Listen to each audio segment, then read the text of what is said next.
Police are working right now to figure out what led to two shootings in 24 hours' time. The first took place on River Street in Troy around this time last night. And the most recent happened at the Corliss Park Housing Complex just hours later. Yet another wave of violence after a very busy summer for police. And police held a press conference on the crimes today. Our Jennifer Lukey was there. She joins us live now from Troy City Hall to talk more about it. Jen, what are police saying about these latest shootings? I mean, this seems like just open warfare on these streets these days. Yeah, Liz, Greg, basically everyone here from City Hall to the police to the city council to the people who live in these neighborhoods that have been so riddled with violence. There's just a real sense of frustration. When is enough going to be enough? When can we get a handle on this violence and get these criminals behind bars? Police tell us that they have increased patrols in these areas and they are going to be focusing more money on anti-gang initiatives. It's been a violent summer in Troy, and just as police believed they had a handle on it, a new wave of shootings.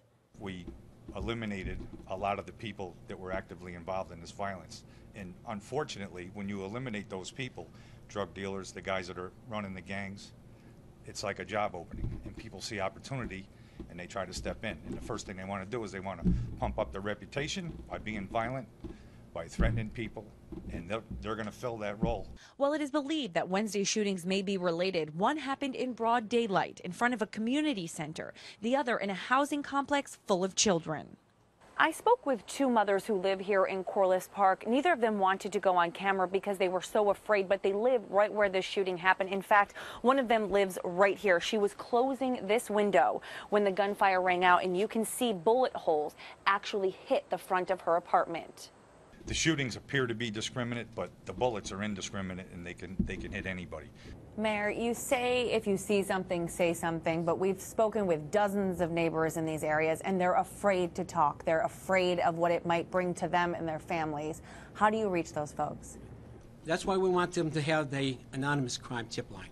People are afraid, no question about that, because retaliation is a big deal, you know.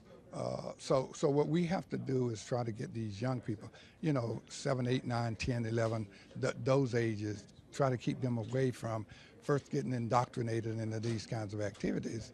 And the normally mild-mannered mayor has a message for those involved in the recent rash.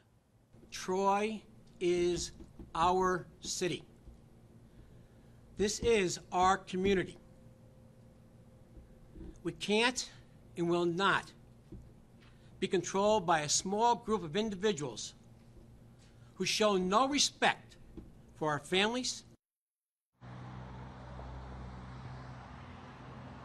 Two men were shot in these incidences yesterday. They are both still in the hospital. Police still investigating, trying to determine who is responsible. Live in Troy tonight, Jennifer Lukey, CBS 6 News.